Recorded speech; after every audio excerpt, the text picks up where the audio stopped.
enregistré. Et puis maintenant, je cherche une, et voilà, ça commence. Voilà, j'espère que c'est bon. J'espère que tu vois, je pense que c'est assez. Voilà. Je pourrais zoomer un peu sur le Ramban, mais j'ai voulu garder le texte de la Torah. On peut regarder le texte de la Torah une seconde. Oui. Après ça, on va le fermer, comme ça, après, on aura plus de. Ce sera plus gros. Ok. Pour ceux qui ont des problèmes. Normalement, c'est pour les plus de 50 ans, mais bon. Mais on va se faire bouger. Donc, je Vaïkra Elohim. Donc, on est dans le passage. Attends, Vaya, on est le passage 4. Vaya Elohim et Tahor Kitov. Donc, Elohim a vu que la lumière était bonne. Vayavdel Elohim. Et donc, Elohim a fait une différence, une séparation ben haor, entre la lumière, ou ben hachocher, entre l'obscurité. Okay. Donc voilà, donc maintenant ici, comment il s'appelle le Ramban, il va commencer par citer Rachid. Je vais fermer le texte, comme ça fait plus d'espace, ça ne ferme pas tout. Et après ça, je sais pas, ok. Donc, je pense que voilà, on est bon. Maintenant, je peux ouvrir comme ça. Voilà. Donc, Vaya Elohim et Tahor Kitov. Donc, il va donc ici, Ramban, il commence par citer Rachid, comme il fait souvent. Donc, il dit Katav Rabbeinu Shlomo, donc il a dit notre maître Shlomo, c'est-à-dire Rachid, qui s'appelle Rav Shlomo Ben Yitzhak ou Yitzhaki, ou fait plein de, c'est pas très clair jusqu'à maintenant, c'est quoi le Yud de Rachid. Ça veut dire, c'est Rachid, c'est Rachid, c'est écrit en hébreu, Reshin Yud. Ça veut dire, il y en a qui expliquent, normalement, le problème de Reshin, c'est que c'est sûr, c'est Rabbeinu Shlomo, mais après ça, c'est le Yud qui est problématique. Il y en a qui pensent que c'est Ben Yitzhak, que c'était Yitzhaki, c'est son père, qui s'appelait Yitzhak, mais c'est un peu bizarre parce que ça aurait dû être Ben Yitzhak, tu vois. La chose, donc ça devait être Rashbi, pas, et qu'on aurait fait Rashi parce que Rashbi, c'est l'acronyme de Rabbi Shimon Bar Yochai. On aurait voulu éviter la confusion, donc on aurait enlevé le bête pour faire Rashi. Mais c'est possible. Mais en fait, l'autre version, c'est de dire que en fait, c'est plutôt, et ça, c'est le plus connu, en fait, c'est le plus véridique, même si c'est le moins connu, c'est qu'en fait, c'est Rashi, c'est Rav Shlomo Yachi. Yachi, qui veut dire, ça vient de Yarer, la lune, ça veut dire, parce qu'a priori, il venait de la ville de Lunel, que c'était une ville dans le sud de la France. Et, mais il y en a qui disent aussi Tam qu'il était connecté au Mazal de la Lune, comme on avait parlé la semaine dernière avec le Mazal de la Lune. Voilà, je sais rien. En tous les cas, voilà, il y en a qui vont faire. En tous les cas, quand Rabbeinu Shlomo, c'est Rachid. Donc, quand Rabbeinu Shlomo, donc Rachid a dit, donc, Av Bezo, ça veut dire même pour expliquer ce verset, où il y a marqué, donc, Vayar Elohim et Tahor Kitov, et Elohim a vu que la lumière était bonne. À nous, Tzrikin, les Divrei Agada, on a besoin des paroles de la Haggadah, c'est-à-dire du Midrash, comme s'il y a un problème à interpréter le verset dans le sens littéral.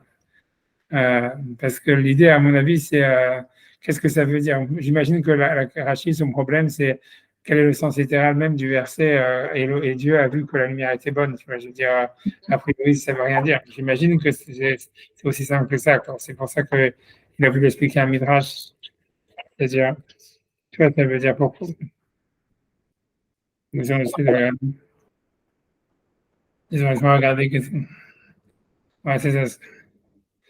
Parce que aussi, c'est surtout parce que non, c'est ce que j'explique, tu vois, j'aurais pas dû fermer le fromage, mais c'est-à-dire que dans le verset, il y a marqué Vaya Elohim et Ahor Kitov, donc Elohim a vu que la lumière était bonne. Ensuite, il y a marqué Vayavdel Elohim ben Ahor ben Ahosher. Et Elohim a fait une séparation entre la lumière et l'obscurité. Et en fait, la question, a priori, c'est ce qu'il faut toujours interpréter la question de Rachid qui est rarement marquée, mais ça voudrait dire la question sous-entendue, ça serait quelle différence entre le fait de voir que la lumière, elle est bonne et le fait de séparer la lumière de l'obscurité. Comme si, tu vois, ça veut dire, voilà, on aurait dû nous dire, voilà, Dieu a séparé la lumière de l'obscurité, et voilà, on n'avait pas besoin de nous dire qu'il a vu que la lumière, elle était bonne, tu vois, c'est comme s'il n'y a pas de connexion entre les deux. Alors, c'est pour ça que Rachid, donc ici, pour répondre à ça, il amène un midrash, donc, qui n'est pas le sens littéral, mais qui est un remez. C'est qu'est-ce qu'il a vu, le Ra, donc je continue, c'est Ra, Sheno, Haoul, Ishtamesh, Bo, Reshaim. Donc, il a vu que cette lumière, elle n'était pas assez apte, cette lumière, elle était bonne. Donc, les Reshaim, ça veut dire les mauvais, les mécréants, ceux qui sont négatifs, quoi. il devait pas l'utiliser, il devrait pas en profiter. Ok. Et donc, les Hivdilo, la tzadikim, et donc il a séparé cette lumière qu'il y avait eu au moment de la création du monde, il a séparé de la lumière, en fait, qu'il y avait dans le monde dans lequel on est. Il a gardé pour les tzadikim l'Atid Lavo pour les temps futurs. Ça, c'est ce que le Midrash dit. C'est-à-dire que c'est ce que Rachid veut dire. Rachid voudrait dire en réalité que la lumière, en réalité, qui a eu lieu le premier jour, quand Dieu dit Yehi Or, va Yehi Or, en fait, cette lumière, elle était bonne et en fait, elle était, si tu veux, elle n'était pas apte en fait pour les gens de la génération. Je ne sais pas pourquoi ma caméra est à la fois encore une fois, mais c'est pas grave, je vais encore enlever ma caméra. Ça veut dire, tu vois, ça veut dire qu'elle n'était pas apte pour les gens de la génération à, comment dire, ça veut dire à en profiter. Ça veut dire comme si les gens du monde, et donc en fait, elle est restée pour le monde futur. C'est-à-dire que la lumière du premier jour, elle est restée pour le monde futur. Elle n'est pas, elle est pas, voilà, elle est pas restée. Ok. Ça veut dire c'est pas la lumière qui, elle aurait été faite le premier jour. Et ensuite, elle a été séparée elle a été séparée. C'est pas que simplement Hachem, nous, on est dans l'obscurité, grosso modo. Hachem, il a vu que la lumière, elle était bonne. Et donc, il a séparé la lumière de l'obscurité. Et la lumière, il a gardé pour les tzadikim, pour les justes dans les temps futurs. Mais le reste, ça veut dire le monde, en fait, il a été créé dans l'obscurité, il n'a pas été créé dans la lumière. C'est ça, Mais qu'est-ce que ça veut dire vraiment la lumière dans ce sens-là? Que si c'est un peu de la lumière, on va, ouais. c'est pas la lumière à proprement dit, quoi. C'est pas la lumière jour-nuit. Non, a priori, non, a priori, c'est la lumière spirituelle, tu vois. Okay. C'est sûr, c'est difficile à comprendre. Mais a priori, tu vois, c'est cette lumière, à mon avis, tu vois, tu vois, ça veut dire, a priori, c'est la lumière parce que nous, on dit que la lumière, en fait, la lumière qu'on va utiliser dans les temps futurs, la lumière qui vient des tzadikim, c'est une lumière que les tzadikim, ils auraient créée eux-mêmes, tu vois. C'est-à-dire que cette lumière, c'est l'idée, c'est que c'est nous-mêmes qu'on crée la lumière, encore une fois, à partir de l'obscurité, quoi. Et c'est cette lumière-là qui est gardée pour les sadikim. A priori, c'est ça ce que ça veut dire. C'est-à-dire, Hachem, il a voulu que cette lumière, elle vienne que à partir de l'obscurité pour les justes qu'il aurait créé, a priori, par rapport à leurs actions. Ok. J'imagine que c'est ça l'histoire, tu vois, c'est ça ce qu'il veut dire. Ça veut dire donc, c'est que la lumière, elle était, mais en tout cas, selon Rachid, le sens littéral, c'est qu'elle est trop, cette lumière, que c'était trop grand pour les tzadikim, pour les Rechaïm qui la voient, et la garder, ce qui est marqué pour les tzadikim, et la voir. A priori, ouais, c'est difficile à apprendre à savoir c'est quoi cette histoire de lumière. Mais a priori, la lumière, à chaque fois, à mon avis, ça veut dire, en fait, c'est pas une énergie vitale, j'essaie d'expliquer, de dire c'est quoi, c'est une capacité, la lumière, à mon avis, c'est une capacité à générer de l'énergie soi-même, ou on va dire à trouver sa propre vérité ou un truc comme ça, tu vois. C'est l'idée à l'indépendance, tu vois, quelque chose comme ça. Ok. C'est des degrés d'indépendance, c'est des degrés tu vois, c'est des degrés, voilà, c'est des degrés d'indépendance, de pouvoir de générer, tu vois, quelque chose. Par exemple, tu vois, comme la Gemara parle de la lumière du premier jour, ensuite elle va parler du soleil, ensuite de la lumière de la lune. Et tu vois, si tu veux, c'est comme si la lune, en fait, elle fait que recevoir de la lumière du soleil, mais que le soleil, il est lui-même moindre par rapport à la lumière de la création du monde. C'est-à-dire qu'en fait, tu vois, c'est à chaque fois, on a l'impression que l'histoire de la lumière, c'est en fait, c'est à quel point un homme, il est capable, ou tu vois, quelque chose est capable, en fait, de générer sa propre énergie. Ok. J'ai l'impression comme ça, tu vois, tu vois, en tout cas, tu vois, ça veut dire, c'est clair que la lumière des tzadikim dans le monde futur, c'est celle-là. C'est la lumière qu'on crée grâce, en fait, en s'opposant. Ça veut dire, quand on est opposé à l'obscurité dans la Torah, en fait, on crée de la lumière. On crée en fait une énergie autonome qui fait qu'on devient une source de lumière. Et c'est ça le sens des tzadikim, tu vois, dans le monde futur. C'est-à-dire, Hachem, il aurait pu créer le monde parfait, on va dire. Et peut-être même le monde, il est parfait depuis le début. Sauf que, en fait, par exemple, Adam, etc., et le monde, il peut être parfait, mais il reste complètement dépendant d'Hachem, de Dieu lui-même, de la connexion avec Dieu. Alors que l'idée, ça serait en fait de créer un monde parfait où l'homme, en tous les cas, où les êtres humains, où chacun, il est capable de générer sa propre énergie et donc d'être parfait par lui-même. Tu vois. Oui, mais ça c'est possible d'atteindre ça. Enfin, ça dure un Torah. A priori, ouais, a priori, c'est ça tout le but de la vie, quoi. C'est ça tout le but de l'homme. C'est-à-dire que c'est pour ça que l'homme il descend dans ce monde-là. C'est pour, en fait, si tu veux, c'est-à-dire grosso modo, en fait, d'après la Torah, la lumière elle est créée par, en fait, par, comment dire, à partir de l'obscurité, par rapport en se confrontant avec l'adversité, si on veut.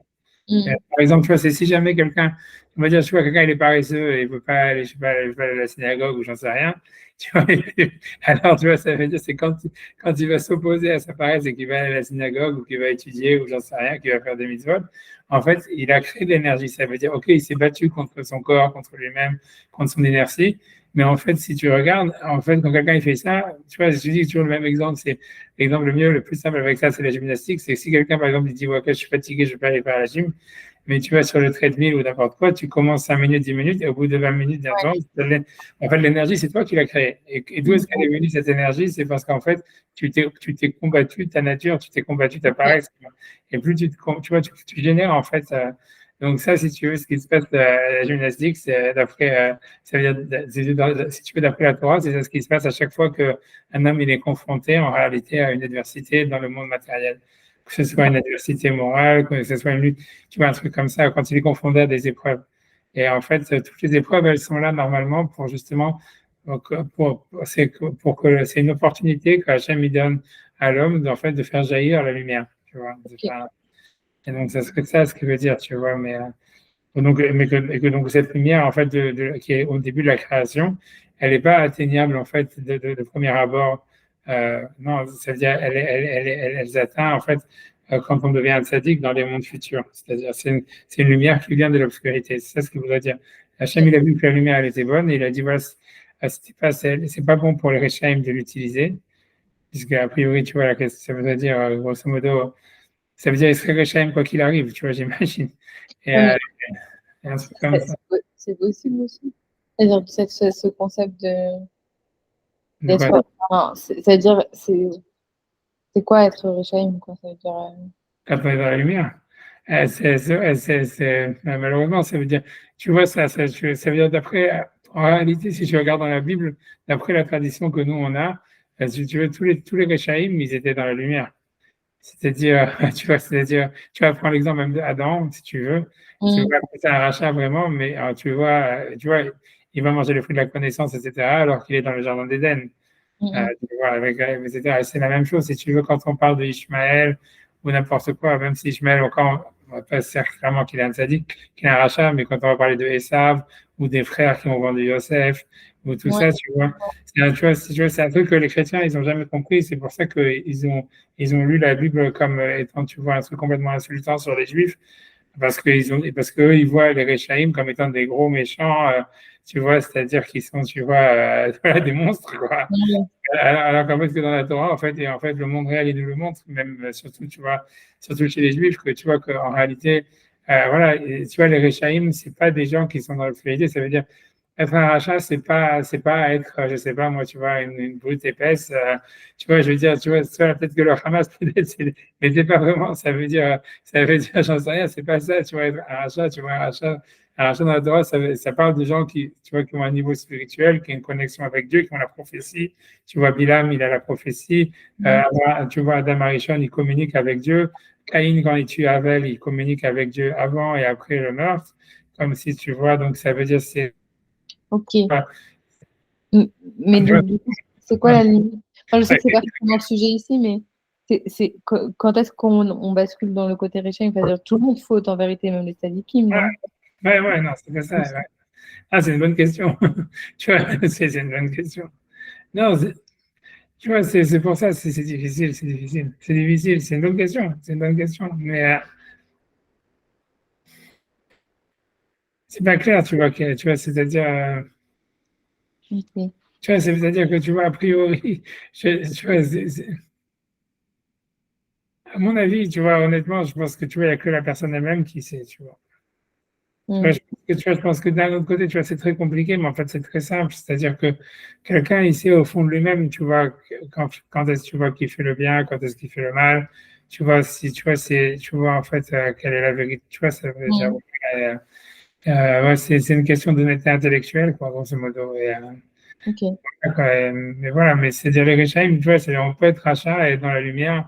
La plupart des Réchaïm dans la Bible, ils sont dans la lumière, ils ont la prophétie, ils communiquent avec Dieu, etc. Voilà, et c'est pour ça que c'est pas du tout, c'est pas évident, c'est pas, tu vois, c'est pas du tout évident, c'est pas, comme tu dis, c'est pas évident. Peut-être, tu vois, je sais pas, tu vois, c'est difficile, tu vois, c'est difficile. Ok, ok.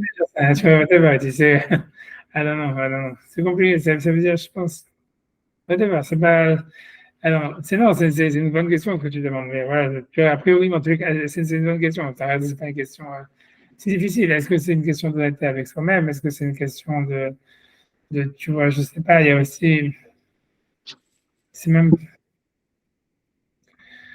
ouais, c'est pas évident, c'est pas évident. Ça veut dire, on a l'impression qu'il y a beaucoup, ça veut dire, il y a beaucoup de questions, tu vois, à mon avis, tu vois, si tu veux vraiment plus que de dire de c'est un truc moins général, que c'est l'honnêteté et tout ça, je pense que c'est beaucoup, en fait, l'acceptation du monde tel qu'il est qui va faire la différence, si tu veux, entre le rachat et le tzaddik, quoi. Ok. C'est-à-dire, si tu vois, par exemple, si tu prends l'exemple, tu vois, de Adam Arishon, tu vois, voilà, lui, il est dans le jardin d'Éden, etc. Il a un travail à faire, c'est à garder le jardin, tu vois, et en fait, et Dieu lui dit simplement, ne mange pas l'arbre de la connaissance du bien et du mal. Il aurait été un sadique, on va dire, s'il n'aurait pas mangé, quoi. Mhm. Et la même chose, si tu veux, avec, par exemple, les frères quand ils vendent Yosef, tu vois, il y a un rêve que Yosef, c'est l'élu, etc. Même leur père, il le dit.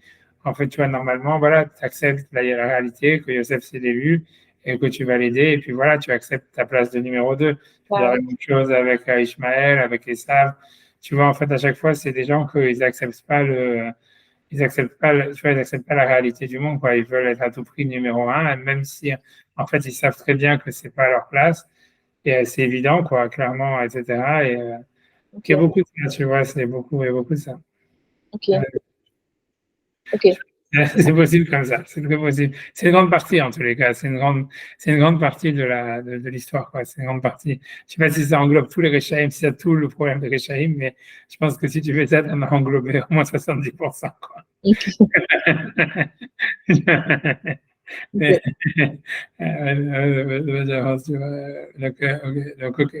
Donc, maintenant, ok, donc ça, c'est, je ne sais pas si le Pshuto, c'est encore Rachid, bon, c'est le Pshuto, c'est aussi Rachid. Donc, ça, c'est le Midrash qui, donc, Rachid va expliquer à Hachem, il a pris la lumière, il a vu qu'elle était bonne, et en fait, c'est pas qu'il a séparé l'obscurité de la lumière, en fait, il a séparé la lumière, il a caché, en réalité. Ok. Au Pshuto, au Carrefour, au chaud. Et aussi, mais ça reste un concept, tu vois, peut-être plus général aussi, que tu vois, dans la Kabbale et tout ça. C'est un concept qui s'appelle, simplement, je vais parler plus, mais c'est l'histoire de Oraganus, ça veut dire la lumière cachée. Ok. Comme si en réalité, tu vois, tu vois, en fait, il y a une lumière qu'on sait qu'on a en nous, mais qu'on ne peut pas la voir. Et, ça reste quelque chose, tu vois, aussi, qu'on ne peut pas, en fait, vraiment voir. Tu vois, c'est un petit peu, tu vois, c'est comme si tu veux, c'est tu vois, c'est pas évident. Tu vois, c'est un peu, si tu veux, Freud, quand il a parlé sur la psychanalyse, il a parlé de l'inconscient, il a dit oui, en fait, on a des pulsions, tu vois, animales à l'intérieur de nous, des pulsions de mort, machin, blablabla, et on peut pas les voir. Et donc, c'est pour ça qu'on sublime ou des choses pareilles, tu vois, qu'on fait tout un truc pour, si tu veux, pour se masquer, tu vois, l'inconscient qu'on peut pas voir. Mais en fait, dans la Kabbale, tu vois, il y a quelque chose d'opposé à ça, qui est aussi qu'on a à l'intérieur de nous-mêmes une lumière gigantesque qui est cachée Mhm. en nous et qu'on n'est pas capable de la voir et qu'on va tout faire aussi pour la masquer. Tu vois. Et on peut pas y accéder du tout. Je sais pas si on peut y accéder, c'est une autre question, tu vois, mais c'est pas évident, c'est pas évident, tu vois, c'est peut-être pas, tu vois, c'est-à-dire que c'est clair que la religion, c'est fait pour y accéder, mais Ok. en réalité, c'est sûr que tu comprends, la religion, c'est une manière justement d'enfuir la lumière, tu comprends? Mhm. Parce qu'en réalité, si tu veux si tu veux la révélation, on voit bien que cette lumière, en fait, si on est dans cette révélation, en fait, on peut même pas exister d'une certaine manière, où en fait, tu vois, c'est pas c'est pas réaliste par rapport, on va dire, au monde de la matérialité de notre existence matérielle. Donc, en fait, si tu veux, quand tu vois bien, en fait, que toute cette histoire, quand tu regardes même, tu peux voir que toute la création du monde, tu vois, de Adam jusqu'à la sortie d'Égypte, tu vois bien, en fait, c'est comment on cache une lumière. Tu vois, Adam, il est tout nu, il a une relation avec Hachem directement. Après ça, il est sorti du jardin d'Éden. Tu vois, on a l'impression que plus ça va, plus il y a besoin. Ah, il faut un sacrifice pour parler à Dieu.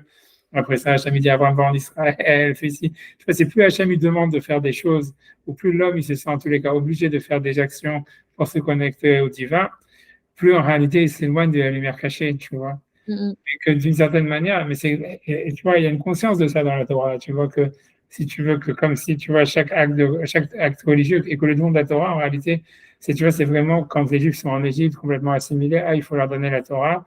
Et en fait, si tu veux, dans la Torah, il y a comme une sorte de, tu vois, tu vois, comment dire, un masque sur la révélation d'Hachem dans le monde. Mais qu'a priori, en fait, bizarrement, c'est à travers ça qu'on peut avoir accès à cette lumière. C'est un peu comme si tu vois, la lumière, en fait, elle est éblouissante et en fait, on n'est pas capable, ça veut dire, même si on peut la ressentir, même si tout ce que tu veux, et le but, c'est pas de la fuir, et au contraire, c'est parce qu'elle est en nous et c'est au contraire justement tu vois, de l'exprimer. Mais paradoxalement, en fait, on exprime cette lumière en mettant des voiles, tu vois. C'est comme si tu es obligé de mettre des filtres. Et en fait, ces filtres, en réalité, c'est les méthodes de la Torah. C'est-à-dire, en fait, tu peux avoir une relation avec Hachem sans faire Shabbat, mais en fait, quand tu vas faire Shabbat, ou j'en sais rien, quand tu vas manger kasher ou whatever, en fait, tu vois, c'est cette lumière, en fait, qui est enfouie que tu vas pouvoir vivre. Tu vois, et c'est bizarre, tu vois, et voilà. D'après,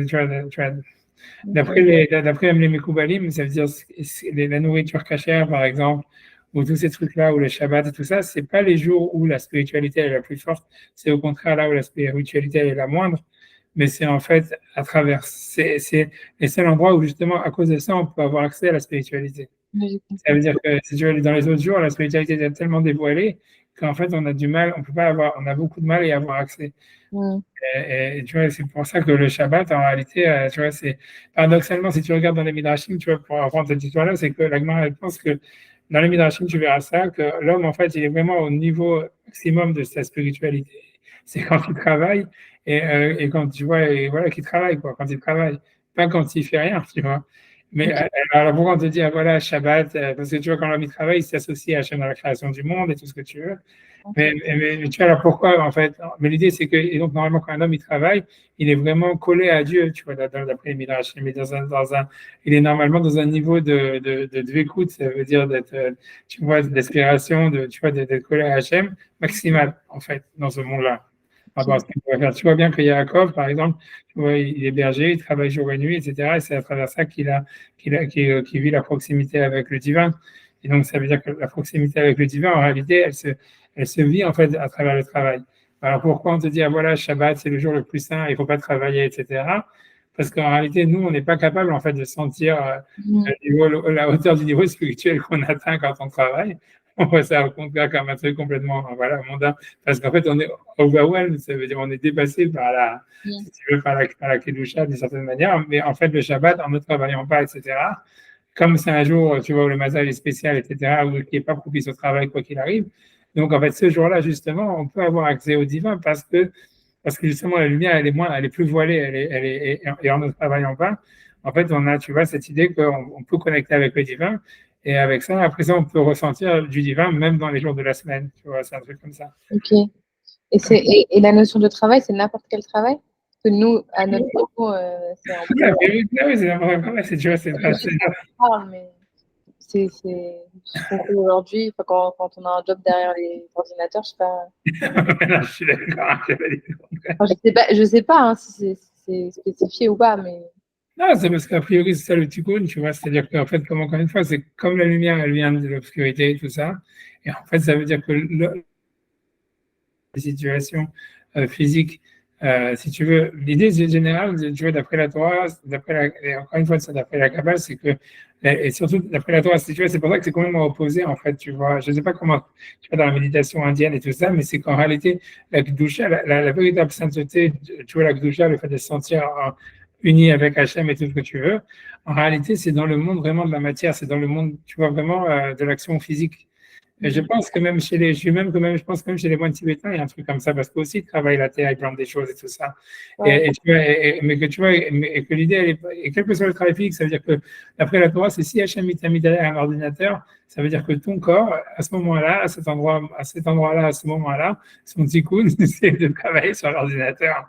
Tu vois, et que quand tu fais ça, en fait, tu es métaken, tu vois ton corps, etc. Et puisque, tu vois, l'idée, elle est de faire l'action, là, tu vois, l'action, puisque tout est Hachem, te met dans des positions, tu vois, dans ce monde-là, dans l'espace-temps dans lequel tu évolues, à ce moment-là, à cet instant T, dans le moment T, c'est ça ce que tu dois faire. Et ça veut dire, c'est en faisant ça, en fait, c'est l'action juste à ce moment-là que tu es collé à Hachem, que tu es associé avec Hachem. Hachem, il se dévoile à travers tes actions, quoi, grosso modo. Ok. C'est pour ça que c'est le travail le plus stupide, en fait, parce que c'est sûr que tu vois, un homme ne doit pas chercher le travail le plus stupide, mais si un homme il est bloqué et qu'il a un travail stupide, il doit se dire, ouais, c'est ce qu'Hachem veut que je fasse. Et donc, tu vois, je suis comme un Kohen Gadol qui amène la Ktoret dans le sein des Saint Yom Kippour. Parce que tu vois, c'est ça ce qu'Hachem par rapport à mon corps et tout ça, il veut que je fasse pour l'instant, et donc je dois le faire. Et donc, c'est pas que je dois le faire, mais quand je le fais, en fait, je suis complètement habité par Hachem, tu vois, dans l'action que j'ai faite. Mais en fait, c'est pour ça l'idée, c'est que donc la Kedusha, elle est beaucoup plus grande à ce moment-là que même au moment de la prière ou de l'étude, etc. Mais tu vois, ou que le Shabbat ou des choses pareilles. Mais en réalité, pour pouvoir ressentir cette Kedusha, tu vois, dans la semaine, tu es obligé, en fait, justement, de ne pas travailler. C'est au moment où tu ne travailles pas, etc., que tu peux sentir la spiritualité et avoir une connexion avec, tu vois, un peu avec la spiritualité qui se dévoile dans le monde de la matière. Et à partir de cette connexion que tu as le Shabbat, tu peux la ressentir, tu vois, par rapport aux autres jours de la semaine, tu vois. Okay. L'idée, c'est, tu vois, c'est comme l'Agma a dit que, tu vois, il a marqué que Dieu, il a sanctifié le jour du Shabbat, il a béni, alors que le jour du Shabbat, c'est le seul jour où il n'y avait pas la manne qui descendait. Tu vois, c'est pour dire que, voilà, c'est pour dire que la source de la bracha de la manne de tous les jours, elle vient de Shabbat. Et justement, ce jour-là, il avait justement, c'est le jour où il n'y avait pas de manne qui tombait, il n'y avait rien qui descendait, etc. Tu vois, c'est, voilà, je ne sais pas si c'est clair, mais c'est ça l'histoire de la lumière cachée qui est expliquée. Okay. C'est ça, c'est un peu, ça peut rentrer dans ce que Rachid veut dire, tu vois, c'est qu'il y a une lumière du premier jour que Dieu a créé la lumière, il a séparé la lumière, mais il l'a cachée et il l'a laissée pour les justes dans le monde futur. Mais en fait, tu vois, ça veut dire que cette lumière, en réalité, c'est le pouvoir de vivre, tu vois, cette lumière qu'il y a dans le Maaseh Bereshit, sauf que, tu vois, on n'arrive pas, nous, encore ça veut dire, c'est qu'a priori après la mort ou un truc comme ça, qu'un homme, il a vraiment accès à cette lumière pour comprendre, tu vois, ce truc-là. Mais en fait, la lumière, elle est dans ce monde-là, tu vois, quelque chose comme ça, tu vois, puisque c'est ce que. Ok, donc j'apprends sur c'est le plus chuto, quartier chou. Et donc, et dans le sens littéral, donc, quartier chou, ainsi ils l'ont expliqué. Donc, parce que le problème, ok, ça c'est un midrash de dire, Dieu, il a vu que la lumière, elle était bonne. Donc, en fait, il a séparé de l'obscurité et il l'a cachée pour le monde futur, comme si, en fait, elle n'est pas atteignable dans ce monde. Maintenant, ça, c'est Rachid, ça, c'est la première explication de Rachid, mais évidemment, Rachid dit d'accord que c'est pas vraiment le sens littéral du verset, tu vois. Donc, il dit, Fib Shuto, ça veut dans le sens littéral du verset, Karpi Shuo, ainsi, il faut l'expliquer. Raou Kitov. Donc, ça veut dire que ce qu'il a vu, c'est que la lumière était bonne. Ven Ma'e Lo Belachosher, Lishtamesh Be'avouvia. Et qu'à cause de ça, c'était pour ça que l'obscurité et la lumière ne devaient pas être mélangées l'une à l'autre. Parce que justement, ils étaient bonnes, parce que la lumière était bonne, a priori, l'obscurité, elle n'est pas bonne. Le Kaval a détruit Bayom, et il a mis, donc en fait, donc c'est pour ça qu'Hachem, il a mis en fait le troum, la frontière, on va dire, de la lumière pendant la journée, Velazit Balayla, et à celui-là, il a mis la frontière dans la nuit. Ah, tu vois, donc, ok. Tu vois, ça veut dire, donc, ok, bref, tu vois, mais a priori, tout ça, voilà, ça reste difficile. Rachid Ramban, pour l'instant, il va continuer à citer, en fait, tous les commentateurs qui étaient avant lui, ça veut dire les commentateurs principaux qu'il y a dans l'explication sur le Chumash. Tu vois, c'est Rachid, on a vu, et le deuxième, que aussi, à Ramban, il cite beaucoup, c'est le Eben Ezra, c'est Rabbi Avraham, qu'il appelle Rabbi Avraham, d'accord? Okay. Il s'appelle Rabbi Avraham Eben Ezra, qui est un peu de la même période que Rachid. Tout ça, tu vois, c'est le 11e siècle. Je pense que le Ramban, on a vu, c'est quoi, le 13e siècle, on a vu. Et je crois que Rachid, c'est 11e siècle, et Ibn Ezra, c'est 11e siècle aussi, un truc comme ça. Donc, tu vois, donc, Rabbi Avraham Amar, donc Rabbi Avraham a dit, Vayar, donc c'est la question d'abord, c'est qu'est-ce que ça veut dire, Hachem, il a vu, Elohim a vu la lumière. Donc, il explique Vayar, Kumo Veraiti Ani. Donc, ça veut dire qu'il dit, c'est comme le verset qui dans l'Ecclésiaste dit, et j'ai vu, et que ça ne veut pas dire qu'il a vraiment vu, mais ça veut dire qu'il a pensé. Donc, Donc ça veut dire qu'il a pensé que la lumière était bonne. Et c'est ce qu'il dit, Vetam Vayavdel, et le sens de il a séparé. Donc lui dit, ça veut dire Bikriat Shemot, c'est simplement il a séparé en donnant des noms différents. C'est comme si, puisqu'on est dans le rapport du verbe et tout ça, où on a vu que la temporalité existe dans le verbe, donc il dit, ça veut dire vraiment, il a vu, donc il a pensé que la lumière était bonne et il lui a donné un nom qui était Yom et qu'il a appelé l'obscurité Laïla. Et que ça serait la séparation, elle serait nominale, quoi. C'est pas qu'il a, ça veut dire grosso modo, ce qui veut dire les pénétrants, c'est que c'est impossible que la lumière, parce que selon Rashi, il y aurait la lumière et l'obscurité, ils étaient ensemble à la base, ils sont mélangés. Et il y a besoin d'Hachem pour les séparer. Je pense que tu vois, le Vénézra, lui, il a du mal à comprendre comment la lumière et l'obscurité peuvent être mélangées. Et donc, lui dit non, c'est simplement, Dieu, il a pensé que la lumière était bonne. Et ensuite, il a veillé Avdel, c'est simplement qu'il a donné des noms différents. Mais c'est pas qu'en fait, ils étaient séparés, qu'il a mis un dans la journée, un pendant la nuit, etc. etc. Tu vois, ça, c'est selon Rachid, il y a une véritable séparation, comme s'il y avait un mélange fondamental à la base entre la lumière et l'obscurité, et qu'ensuite Hachem il a séparé en fait les deux l'un de l'autre. Alors que les Vénézuéliens, il dit non, à la base c'est impossible que la lumière et l'obscurité soient mélangées. Tout ce qui peut y avoir, c'est au niveau de la nomination. Voilà, puisqu'on a vu que dans tous ces jours de la création, on est au niveau du discours, de la parole, de ce que Dieu dit. On avait vu déjà que la temporalité et tout ça, elle existe qu'au niveau de la parole, au niveau de la pensée. Donc, en tout cas, ça, c'est ce qu'il dit le Vénézuélien. Maintenant, le Ramban lui critique les deux, il dit Ven Devreshneem Nechronim. Donc, ça veut dire, lui, il pense qu'il n'est pas d'accord avec ces explications. Alors, pourquoi? Alors, il dit Shimken, parce que si c'était ainsi, Irae Kenyan Hamlacha Vetzahasha. Parce que d'ici, c'est comme eux, ils ont voulu expliquer. C'est comme si Hachem, il crée un truc, il avait fait un truc, il a dit voilà, je fais la lumière. Et ils ne s'attendaient pas à ce que ça soit bien, tu vois. Ou ils ne s'attendaient pas à ce que ça soit mélangé avec l'obscurité. Et donc après ça, il dit ah, ça c'est bien et tout ça, il faut que je fasse ça pour arranger. Comme si, tu vois, c'était un truc qui se faisait en deux temps, comme si Hachem était surpris par le résultat de ce qu'il avait dit. Il a dit simplement que la lumière soit, il y a la lumière, il dit ah, et Dieu, il voit que la lumière, elle est bonne. Et il se dit, OK, maintenant, il faut que je la sépare de ce monde-là ou que je la sépare du truc. Mais voilà, donc si tu veux, c'est comme si Hachem, il a tenté un truc et il est surpris, il dit, OK, je vais arranger ce qui se passe. Donc, c'est ça ce qu'il a du mal à je ne sais pas pourquoi ça ne serait pas comme ça. C'est-à-dire, puisqu'on est dans le rapport, on sait que Hachem est au-dessus du temps et que là, on nous explique simplement comment, si tu veux, comment tu vois, si tu veux, comment la création verbale ou comment, pas la création verbale, mais on veut dire, si tu veux, la réflexion verbale, elle fonctionne. Ça ne serait pas bête de penser qu'en fait, même je pense que dans les philosophies du langage, c'est ce qu'on pense aujourd'hui. C'est-à-dire que en fait, si tu veux, on est mis en face d'un phénomène et en fait, l'enfant, le bébé, quand il parle et tout ça, il dit quelque chose, tu vois, en réaction au truc qui est en face de lui. Et après ça, si tu veux, il y a un apprentissage si tu veux, comment dire, pour que le verbe, ou le nom, il soit mis, en fait, tu vois, en face par rapport à l'action, quoi. Et ça veut dire, le mot, il est créé à partir d'une expérience. Mais bon, tu vois, j'en sais rien. Lui, en tous les cas, il n'est pas d'accord de mettre ça au niveau de Dieu, de la création du monde et tout ça, etc. Donc, en tous les cas, il dit, OK, les paroles des deux, donc, selon lui, ne sont pas nechronim, ne sont pas vraies. Donc, ça serait comme si Hachem, il changeait d'avis. Betsa Hadasha et un nouveau conseil, comme si, voilà, il a un nouveau. Un nouvel échange d'avis, quoi. Change de plan en cours de route. Shiona, c'est comme s'il disait qu'il y a Hare Jama Elohim, qu'après, quand on dit Elohim, je vais scroll down. Ouais. Voilà, Yehor, que la lumière soit. Vers Yahor, et que la lumière a été. Et ensuite, Raodo Kitovu, il a vu que la lumière était bonne. Et donc, il a été surpris, on va dire. Et c'est pour ça qu'ensuite, il a décidé de séparer la lumière de l'obscurité. Adam, comme un homme, comme un homme qui ne sait pas en fait vraiment la chose telle qu'elle va être. Ça veut dire qu'une fois qu'elle existait déjà. Ça veut dire comme si Hachem il avait été surpris de ce qu'il avait fait et se dire maintenant qu'est-ce que je vais faire avec ça. Donc pour lui, selon le Ramban, tu vois, c'est un peu, voilà, c'est pas, tu vois, c'est pas du tout. Pour lui, c'est pas plausible, alors qu'en fait les midrashim ils sont pleins de ça. Hein.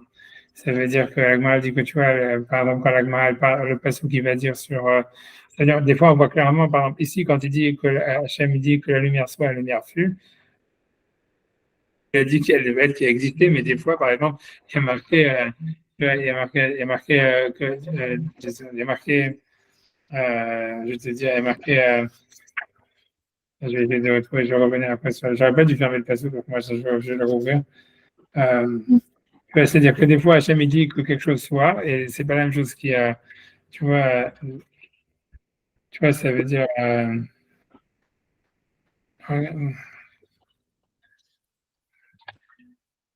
mhm.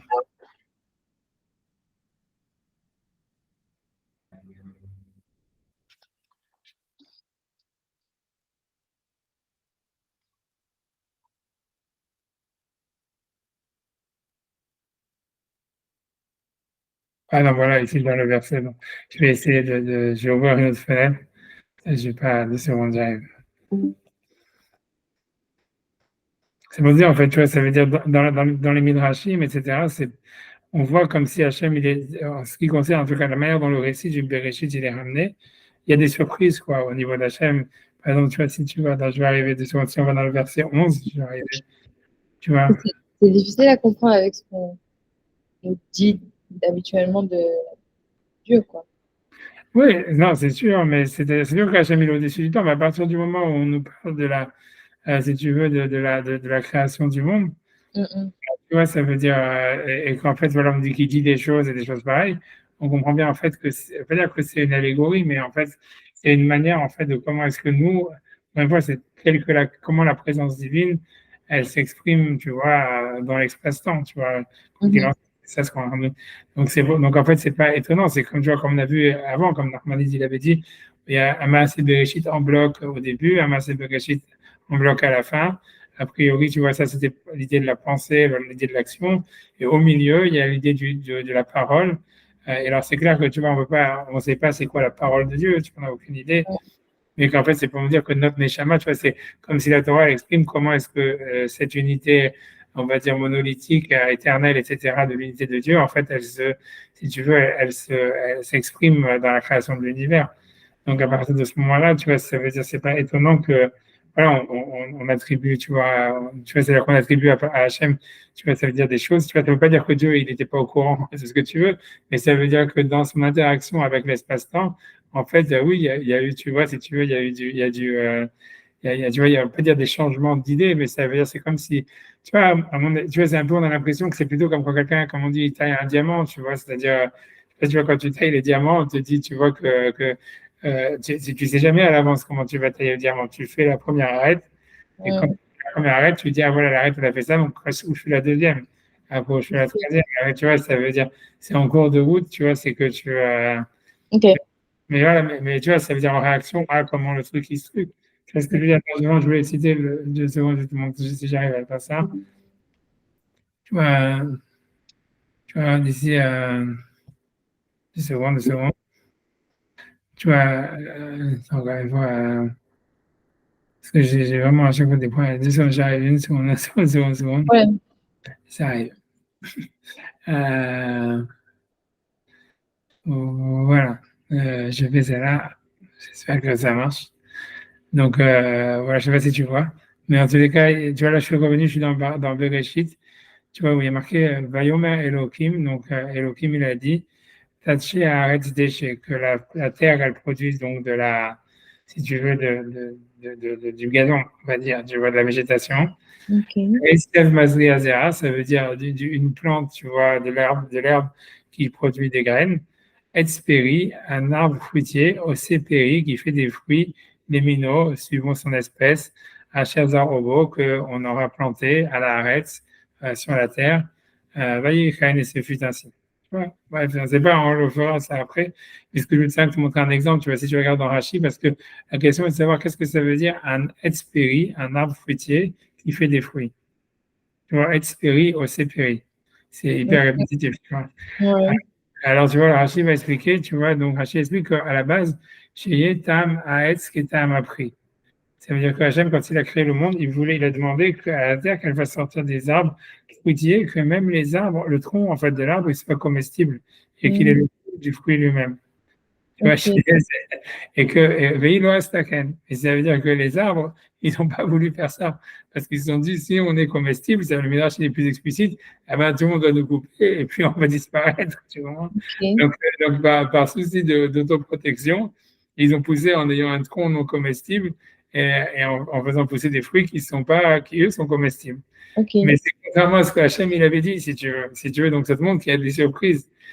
Tu vois, c'est puisque dans la suite du verset, c'est ce qu'il dit dans le verset par la suite, quand il y a marqué dans le verset d'après, si je vois le verset 12, ou je sais plus c'est quoi, 12, il est marqué Bateau de arrête de déchets, la terre a fait sortir de la végétation, et Seb Mazri Azera, c'est-à-dire de la végétation qui fait des graines, les minéraux suivant son espèce.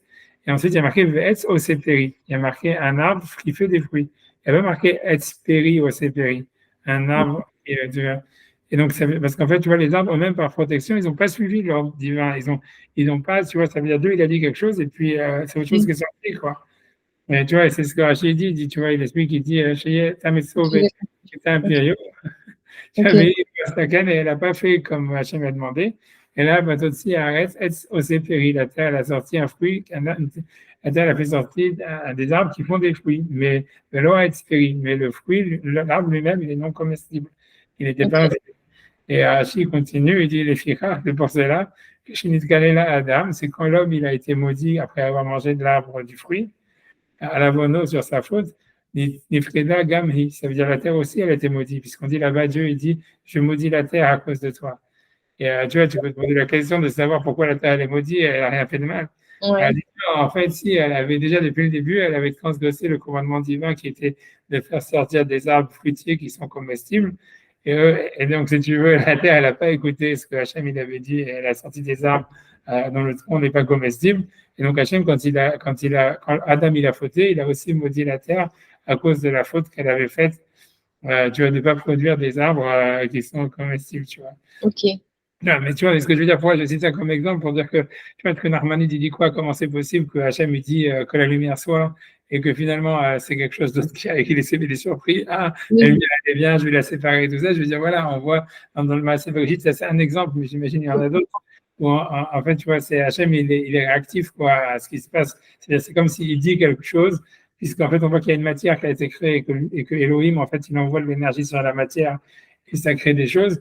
En fait, tu vois, le plan, tu vois, même au niveau de Dieu, en fait, ça veut dire qu'il y a des surprises, quoi. Ça veut dire Ouais, c'est je pas comprends. le truc qui est prévu et qui arrive, quoi. Comme s'il y avait une sorte de libre arbitre de la matière ou des choses comme ça, tu vois. Ok. Tu vois, donc voilà, c'est pour ça que la question de Narmanide, moi, je la trouve, tu vois, ok, ça veut dire, c'est contestable. Hein, je ne sais pas pourquoi lui, il pensait à quoi c'est impossible, que Dieu, il était surpris de voir la lumière. Il a dit que la lumière soit, la lumière fut, il dit quoi, ah, c'est beau, tout ça, je vais faire ça. Comment c'est possible, comme si Hachem, il n'avait pas prévu ça à l'avance. Ben ouais, on te dit, la Torah, elle te décrit comme ça, tu vois que lui-même, il est un peu, tu vois, en réaction à ce qui se passe par rapport à ce qu'il fait, quoi. En tous les cas, ok, donc je reprends le touche du Ramban, je reviens sur le Ramban. Donc voilà. Donc je reviens ok, donc il dit donc lui il critique l'interprétation de Rachid de Ben Ezra à cause de son histoire que c'est pas possible qu'Hachem il a été surpris quand il a vu la lumière en disant ah c'est bien la lumière et qu'après il a décidé de la séparer de l'obscurité. Donc il dit Kenyan à Adam, je crois à partir de la deuxième ligne, Kenyan ba Adam, Shelo Yada Tivo Shel Davar, comme si un homme, il est comme un homme, comme si c'était un homme qui ne connaît pas la chose qui va sortir à de Yoto jusqu'à ce qu'elle existe. Donc, voilà, je te dis que pourquoi pas en fait, tu vois. La Seder, donc lui, en tout cas, Narmanidi va sortir son explication à lui. Il dit la Seder de Maaseh Bereshit, ça veut dire l'organisation de la création du monde. Donc lui dit Kiotsad Advarim El Aporal. Donc lui, il revient sur l'histoire de quel discours on parle. Puisqu'on parle de Dieu qui parle, qui parle. Alors, Kiotsad Advarim El Aporal, ça veut dire le fait de faire advenir des choses d'une manière active, on va dire finaliser des choses, ou faire exister des choses. Ikare Amira. Selon lui, c'est ça ce qu'on parle de Amira, c'est une parole créatrice qui fait advenir la chose dans le monde réel, au niveau de Dieu. Ok. Puisque il avait dans le Maaseh Bereshit, tout a été fait dans un bloc, mais c'était un truc en fait en fait, pas fictif, mais c'était de la pensée, on va dire. Après, on est à peine dans la matière. Et donc ici, l'Amira, c'est ce qui fait advenir la chose dans le monde de l'action, tu vois. Si je veux Ok. dire pour elle, il veut dire, encore une fois, je pensais apprendre au sens, peut-être, tu vois, au sens propre, de dire que c'est une action en marche, tu vois, c'est une action, euh, tu vois, qui est pas stable, tu vois, qui est, tu vois, ça veut dire qu'il y a un moule, c'est comme il avait parlé de l'existence du temps, d'un mouvement, tu vois, d'un mouvement. Mhm. Et tu vois, Kyoto Dvarim el Hapoel, Ikari Amira, c'est-à-dire le fait donc faire sortir une chose dans le monde de l'action, du mouvement, elle est appelée Amira. Donc, selon ça, qu'est-ce qu'il veut dire? Il veut dire, Vayomer Elohim Yehior. Donc, Elohim a dit que la lumière soit. Donc, ça veut dire qu'il a fait advenir le mouvement de la lumière. Vayomer Yehirakia, donc aussi, c'est la même chose, c'est qu'il aurait fait advenir, tu vois, le mouvement du Rakia. C'est le Rakia, c'est ce qui sépare l'eau d'en haut de l'eau d'en bas. Vayomer Elohim Totche Haaretz. Elohim, il a dit que la terre fasse de la végétation. Donc lui il dit que ça, c'est la Amira. La Amira, c'est créer un mouvement. Lui, Ok. tu vois que dans la parole, il y a une création d'un mouvement, d'une dynamique. Maintenant, il veut dire qu'à chaque fois, une fois que, si tu veux, il y a une alternance en réalité dans la création du monde, entre premièrement, quand Dieu dit quelque chose, quand il dit que la lumière soit, et la lumière fut, que la terre, la terre fasse grandir de la végétation, et après, ça arrive. Et ensuite, après ça se termine toujours où Hachem, il a vu la chose. Et il a dit, ah, c'est bien. Vaya Elohim, ici, Elohim voit que la lumière est bonne. Il a dit, voilà, il a appelé Yom, je sais pas quoi. Mais ça, tu vas le retrouver à chaque jour de la création du monde, sur chaque étape, à chaque fois, après avoir dit quelque chose, la chose existe, et ensuite Dieu, il la regarde et il la nomme. Ok. Donc, on va le voir, tu vois, ça veut dire c'est constant dans la création du monde. À chaque jour, c'est comme ça, tu vois. Il dit quelque chose qui existe, ensuite il voit la chose, il dit, ah, c'est bien, et puis en général, il la nomme. Ok. Tu vois. Ou il bénit, ou il fait quelque chose. Des fois, il dit rien, il dit simplement, il regarde et puis il dit que c'est bien. Dans tout le cas, il dit et il regarde. Grosso modo, ce qui est nécessaire, le mouvement, c'est toujours il dit, ensuite il regarde. Ok. Donc lui, il veut dire que Vayomer Elohim Yehior, donc Elohim il dit que ça soit avec la lumière soit, Vayomer Yehirakia, Elohim dit que ça soit le tout ça, donc c'est avec Kiyumam. Donc lui il dit ça, lui il veut dire, le Nachmanide, il veut dire que ces deux mouvements qu'on retrouve dans la figure de la création, c'est en fait donc de parler et de voir, ça serait en fait comme si en fait il y a deux choses en fait dans chaque chose qui existe, il y a un mouvement, tu vois, qui est créé par l'Amira, qui c'est le mouvement, tu vois, de la chose qui advient, qui devient, qui rentre dans le monde de l'action, tu vois. Mais ensuite, il y a le Kiyum. Que le Kiyum, en fait, c'est une sorte de stabilité, tu vois. Tu vois, chaque chose, on va dire, elle évolue, elle est en mouvement, mais d'un autre côté, elle est aussi en même temps très stable et fidèle à son essence, on va dire. Ok. Et donc, en fait, et ça veut dire, puisqu'elle garde une essence propre pour exister. Et donc, cette deuxième étape qui est d'avoir une essence propre, d'être fidèle à son essence, en fait, c'est ce qu'il appelle Reya, qui est voix. Tu vois, c'est quand Elohim il voit que c'est quelque chose, ça veut dire comme s'il fixe son essence. Tu vois, il crée la lumière, et ça, c'est un mouvement créatif, créateur, et c'est quelque chose en fait de dynamique. Alors, la lumière, elle serait un mouvement dynamique, elle serait en évolution quelque part. Mais ensuite, il la voit et dit c'est bien, c'est comme s'il lui crée une essence stable qui la fixe quelque part. Ok, mais si on revient aux histoires des arbres, là, par exemple, comment ça s'applique? Il leur a dit de faire quelque chose et ils ne l'ont pas fait. Oui, mais attends, c'est bon, je revois les arbres, je reviens sur les arbres, je remets la page de seconde. Et, parce que pour voir, on n'a pas vu en fait quand il voit la chose. Tu vois ici, quand même, tu vois dans le verset 12, tu vois, là, je sais pas si tu vois dans le verset 12, Vatotse Ares Déché et Mazri Azera les Minéo, donc ça n'a pas fait ce qu'il avait dit, mais n'empêche que tu vois, Vayar Elohim Kitov. Ok. Donc, ça veut dire, il accepte, tu vois, ça veut dire, OK, il fixe le truc, tu vois, OK, c'est ça les arbres, c'est ça les arbres, tu vois, OK, c'est pas ce qu'il aurait fallu que ça soit, etc. Ça veut dire, mais, tu vois, puisqu'ils auraient dû normalement être comestibles et tout ce qu'on veut, tu vois, ils le sont pas. Ok. Mais on le laisse comme ça, quoi, grosso modo, c'est ce que ça veut dire. Ça Ok. veut dire, voilà, j'en sais rien, tu vois, mais c'est ce qui veut dire, c'est que, tu vois, à chaque fois, il y a marqué Vaillard, tu vois, et le Vaillard, ça serait comme l'acceptation, tu vois, d'une essence propre à, tu vois, si tu veux, à quelque chose qui s'est développé et que ensuite, tu vois, ça a été stoppé dans son développement, quoi. Ok. Tu vois, Là, c'est les deux textes, ça vient de la Torah? Ou ça, c'est en commentaire à droite?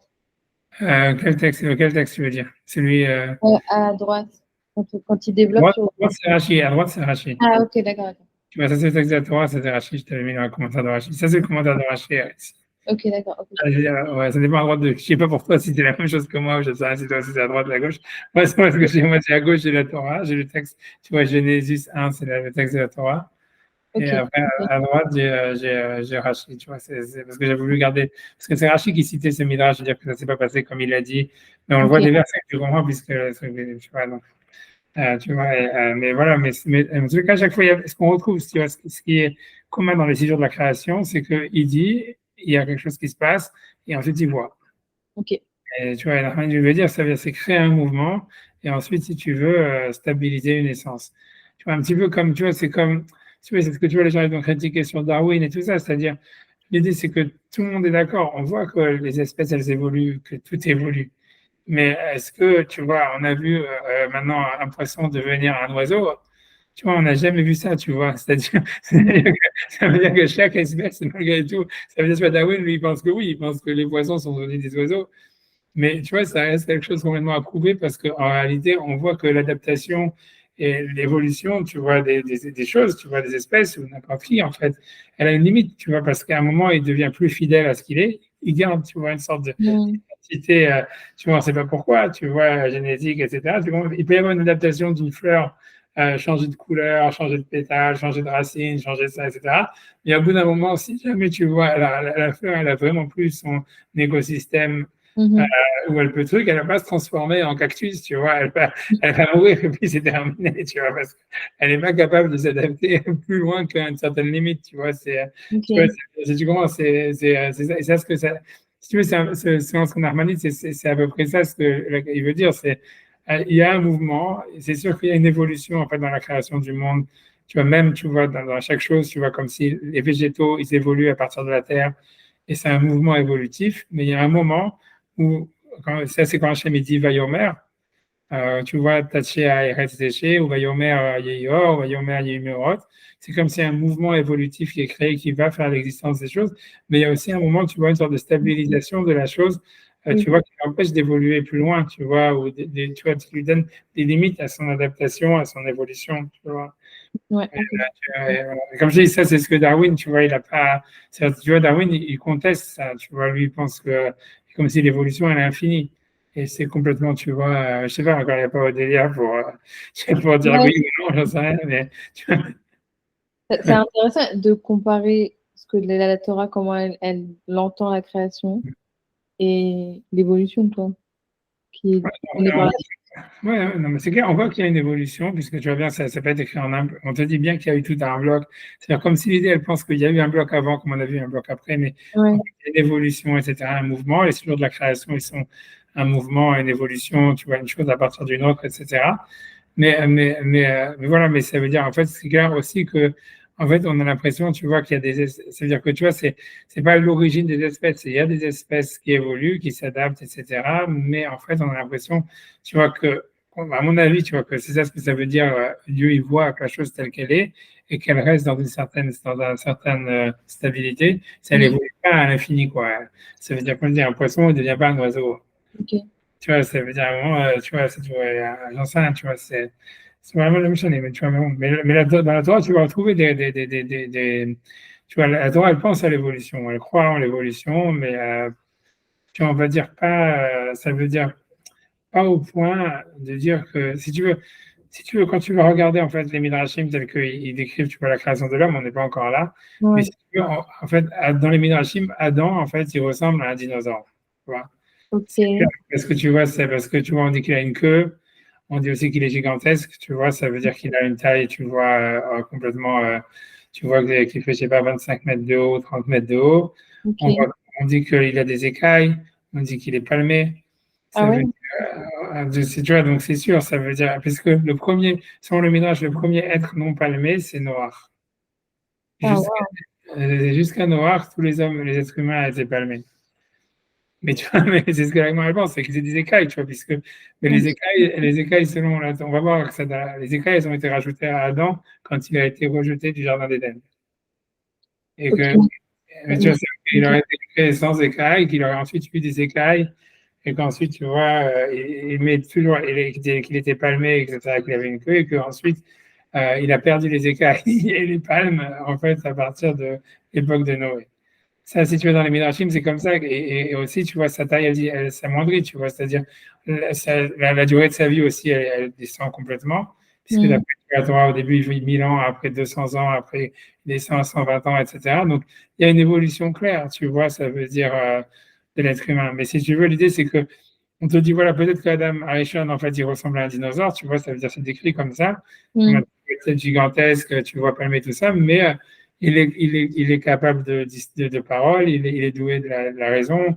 Tu vois, c'est pas un dinosaure qui est en train de hurler dans la savane, je sais pas, tu vois, ça veut dire que c'est un dinosaure intelligent, tu vois, ça veut dire qu'il est capable qu'il va commencer à travailler la terre ou des choses comme ça, tu vois, qu'il va utiliser des outils et des choses pareilles, tu vois, c'est ça les grosses différences, tu vois.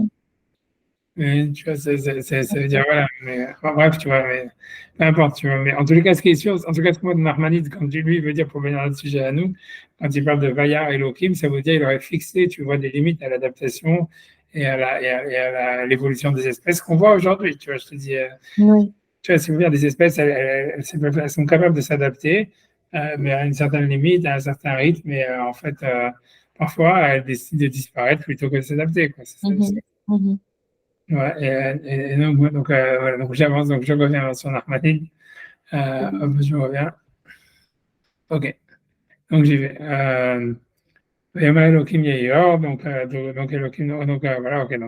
Donc à chaque fois, c'est une Amira. Donc Amira, c'est la création d'un mouvement qui fait advenir une chose. Et ensuite, il y a le Kiyum, ça veut dire c'est la manière qui est la deuxième étape, où la chose finalement, elle devient, on va dire, elle est stabilisée dans son essence. Et ça serait la vue, tu vois, qui à chaque fois qui apparaît dans les 6 jours de la création. Après qu'Hachem il a créé quelque chose, il voit la chose et il dit cette chose-là, elle reste avec cette essence. Reya, Kenyan, Variety, Ani, j'ai vu, ça veut dire, dans le sens où ça veut dire qu'elle voit, c'est constaté, mais je ne sais pas pourquoi ici ce verset honnêtement. Parce que là-bas, ça ne veut pas dire ça dans Kohelet, et j'ai vu ça. C'est pas qu'il crée, il admet une essence, mais là-bas, ça va comprendre, mais bon, je ne vais pas commencer à discuter sur sur les situations. Avec Ren Vatiré Aïcha Kitov Aetz Nemahal, aussi, la femme a vu que l'arbre était bon à être mangé. Là encore, tu vois, on ne voit pas exactement en quoi ça serait le fait de garder une essence de quelque chose, tu vois. Donc, je ne vois pas pourquoi est-ce qu'il cite ces versets-là, tu vois, qui n'ont rien à voir. Tu vois, ça veut dire au Kenyan chez Amrou, ou quand on dit Roé Ani et Divrei Admon, je vois les paroles de Admon. C'est-à-dire que là-bas, il y a une discussion dans la Mishnah entre Hachamim, des sages, et Admon. Et a priori, là-bas, on peut comprendre la preuve qu'il va porter, c'est quand c'est Rabbi Shimon Ben Gamliel, quand il dit je vois les paroles de Admon, ça veut dire je pense qu'il faut trancher comme les paroles de Admon dans la halacha, donc leur donner, on va dire, une existence, tu vois, ça veut dire tu vois, ça veut dire une stabilité, tu vois, leur donner une précédence et une stabilité. Donc là, j'ai besoin de descendre de secondes. Eh ben, je voulais que je truc. Voilà. Comment Vayomer Amel El Sadok, comme on voit aussi où on dit le roi a dit El Sadok, roi Ata, Shuva Yer Beshalom. Ça veut dire, est-ce que tu vois, je ne sais pas là-bas quel est le truc, retourne dans la paix, dans la ville Béchalom. Bref, je ne sais pas toutes ces références, à mon avis, elles sont étranges, mais moi, j'avance. Donc, lui dit, en tous les cas, Ibaïnian, donc en tout cas, le sens, le rod qui a midatam bechefso, ça veut dire le fait que, c'est pour nous apprendre ce que le verset vient nous apprendre, c'est que le fait qu'une chose reste dans cet état-là, c'est l'expression de la volonté d'Hachem. Donc, ça voudrait dire qu'il y a l'expression de la volonté de Dieu dans la création du monde à travers la partie, on va dire, dynamique qu'il y a dans le monde et aussi dans le fait que dans la stabilité qu'il y a dans le monde. Les deux, ils expriment la volonté du divin. C'est ce que lui veut dire. Le rod Kamidatam de Khelso, ça veut dire voilà, qu'une chose elle soit dynamique et qu'une chose elle soit stable. En fait, les deux, en fait, ça procède de la volonté du divin. Comme il dit, tu vois, ça veut dire, voilà, comme Chanel, tu vois. Et et si donc la volonté du divin disparaissait du monde, de l'univers tel qu'il est créé, Iyulehaïn, ça reviendrait au néant. Donc, et tout ça, donc ça voudrait dire, en fait, ça expliquerait, à mon avis, c'est ce qui veut dire, c'est ça les 6 jours de la création, c'est le dynamisme qu'il y a, en fait, dans le monde, qui est, en fait, soutenu par la volonté de Dieu que le monde existe. Donc c'est là où est-ce que le mouvement existe, c'est là où le temps existe, etc. On est dans un rapport de parole avec vision, ça veut dire dynamisme et en même temps fixité. Ok. Il dit, comme on voit dans chaque chose, tu vois qu'il a créé chaque jour. Bayar Elohim Kitov, et Elohim a vu que c'était bien. Et quand le 6e jour Nishla Makol, tout était terminé, il a dit, Bayar Elohim et Kol Asher Asa, et Elohim a vu tout ce qu'il avait fait. Tov Meod, et c'était très bien, mais le principal, c'est qu'il a vu. C'est-à-dire qu'il a donné une fixité. Ok. Et donc, c'est ce qu'il dit dans le premier jour lorsqu'il a créé la lumière. Bayar Elohim Kitov, et Elohim a vu que c'était bon. C'est qu'il a voulu que cette lumière, elle reste éternellement. Donc, contrairement à Rachid qui dit qu'il a caché dans le monde futur, etc. Sif Bekan et Haor. Donc, on nous rassure, le verset dit il a vu la lumière. Donc, lui, le Ramban s'interroge, on aurait pu dire et Dieu a vu que c'était bien. Pourquoi on nous dit il a vu que la lumière était bonne? Tu vois, puisque par exemple, quand il crée le 3e jour, il dit on a vu quand il crée la végétation, il dit et Elohim a vu que c'était bien, c'est tout. Ici, pourquoi on nous dit et Elohim a vu que la lumière était bonne, alors que c'est évident que c'est la lumière, puisque c'est la seule chose qu'il a créée. Alors, donc il dit pourquoi est-ce qu'on spécifie ici sur la vision, ça veut dire, tu vois, c'est ça, tu vois, ça veut dire, c'est ce qu'il veut dire. Il demande pourquoi est-ce qu'on nous parle de la lumière ici, pourquoi dans la création de la lumière, lorsque en fait on nous parle de ce que Dieu a vu, ce qui veut dire qu'il a voulu donner une essence, une substance stable, on nous dit il a vu la lumière qui était bonne. Alors que quand on parle dans les autres jours de la création, quand on va parler de la végétation, par exemple, on nous dit simplement et Elohim a vu que c'était bien. Sans nous préciser, il a vu les arbres, il a vu les végétations, il a vu le gazon. Et ici, pourquoi, en plus, la question elle est plus forte, puisque ici, il a créé qu'une seule chose. Encore là-bas, c'est ça, il y a un sens de refaire un listing de ce qu'il a créé. Mais ici, on sait que ça parle de la lumière, il n'a rien créé d'autre, tu vois. Ok. Donc, c'est pour ça que lui veut dire, il dit chez nous à Marstam, donc il dit que si jamais, en fait, il avait simplement dit au niveau du premier jour, Bayar Elohim Kitov, tu vois, Elohim a vu que c'était bien, on aurait pensé à Yachosa al-Briat Shemaim Vaaretz. Ça parlait du création du ciel et de la terre qui avait été créé, en fait, on va dire, en état embryonnaire depuis le début. Puisque, comme il avait dit au début, dans le Bereshit, il y a un embryon, une sorte de quelque chose, tu vois, qui est à moitié, le nom à moitié fini, à moitié réel, et que chaque chose, en fait, elle se matérialise petit à petit. Donc, en tous les cas, il dit donc, si jamais on vous avait dit Elohim a vu que c'était bien, c'est comme si en fait, on aurait dit ça ne revient pas simplement sur la lumière, mais surtout le ciel et la terre qui avaient été créés même avant le premier jour. Okay. Et ça, c'était pas le cas, puisque Hachem il veut que ça évolue. Donc en fait, il pensait pas que c'était Tov. Okay. C'est pour ça qu'il attend que le Tov il revient qu'après la création de la lumière, et c'est sur la lumière uniquement, pas sur ce qui était avant, tu vois. Donc, c'est ce que je dis, Velo Gaza Ben Adain Kiyum. Tu vois, donc Hachem, il n'avait pas voulu que le Shamaim Vaaretz, etc., qui était avant le premier jour, il soit constant, il soit stable, il soit Kiyum, il soit, comment dire, essentiellement, on va dire, défini. Kilo Amdukara, puisqu'on voit bien que Hachem, il les a fait évoluer par la suite. Et donc, c'est pour ça que le verset est spécifié en disant que c'est que la lumière qu'il a voulu garder dans son état après le premier jour. Okay. C'est que la création, tu vois pas ce qui était avant la création. Donc, c'est pour ça qu'on nous dit, Elohim et Taor Kitov, et Elohim a vu que la lumière était bonne. Okay. Aval min achomer anivra berishon. Voilà, donc il continue à expliquer ça. Ça veut dire que de la matière qui avait été créée le premier jour, Naaseh Basheni Rakia, donc le Maaseh Bereshit, on va voir qu'ils vont être évolués dans le deuxième jour dans quelque chose qui s'appelle le Rakia, qui est la séparation des eaux d'en haut avec les eaux d'en bas, qui est un gros truc, tu vois, à mon avis. Je ne sais pas si le Ramban va parler beaucoup du Rakia, mais dans la Kabbale, c'est un gros truc, tu vois, le Rakia. Ok. Je pense que là, je vérifie. Ok, je regarderai après, tu vois. Et tu vois, donc ça veut dire que le deuxième jour, il va faire le deuxième jour, il va faire le Rakia, ou Bashkishi le troisième jour, Nifredo Amaim Ve'afar, donc il va séparer l'eau et de la terre, Venasea Yabasha, et donc c'est la création de la terre. Donc, ce qui veut dire que ces éléments qui étaient avant le premier jour, ils vont évoluer le deuxième jour et le troisième jour. Donc, c'est pour ça que la Torah spécifie que la seule chose sur laquelle il va donner naissance fixe, c'est la lumière, en disant Vayar Elohim et Or Kitov. Il n'y avait que la lumière qui était là. La lumière n'évolue pas. La lumière n'évolue pas. Selon Nachmanides, vraiment selon lui, c'est le contraire de Rashi. Rashi dit la lumière elle a été cachée pour les tzadikim dans le monde futur et tout ça, donc elle est complètement en devenir et tout ça. Lui, il dit non, du fait qu'on te dit, il l'a dit, donc il a créé une certaine énergie dans la lumière.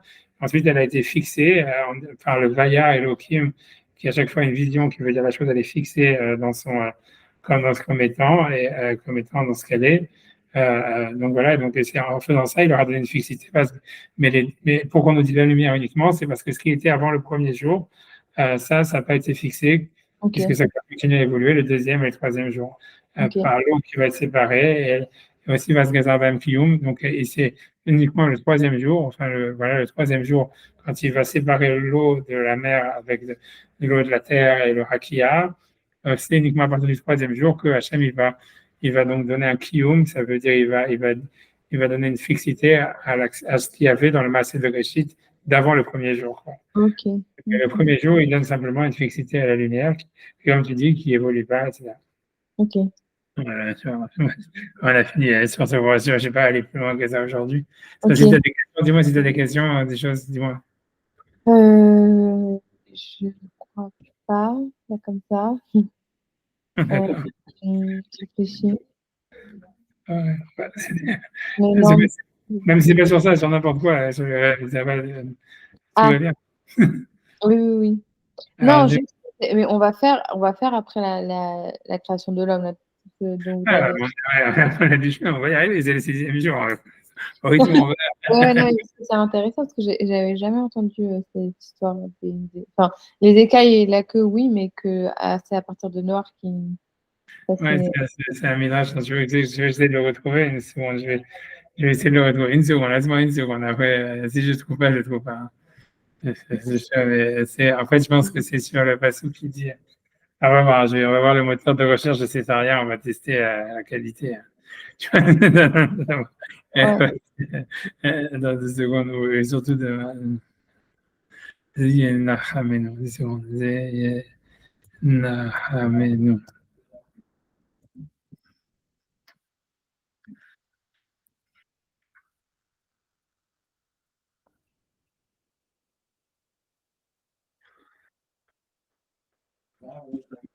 Yeah, 2 secondes.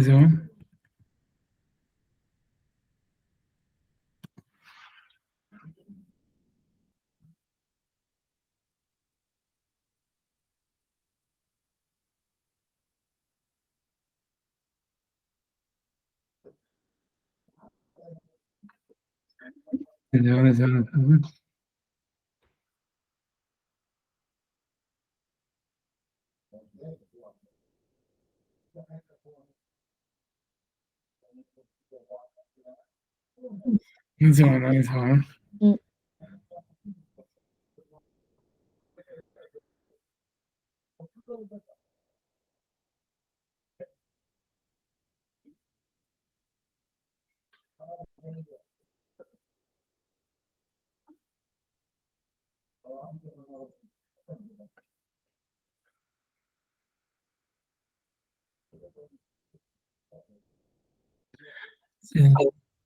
C'est sur le passou qu'en fait.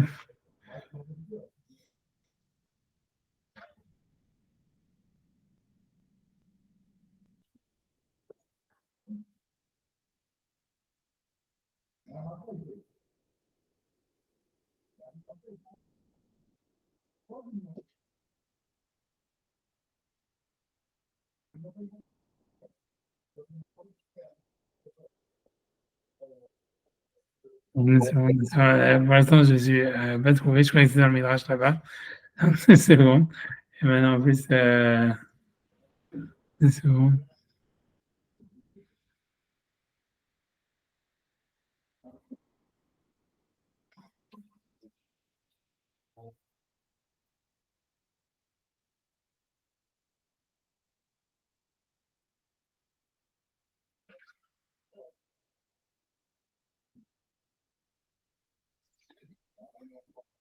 Faut que j'aille retrouver.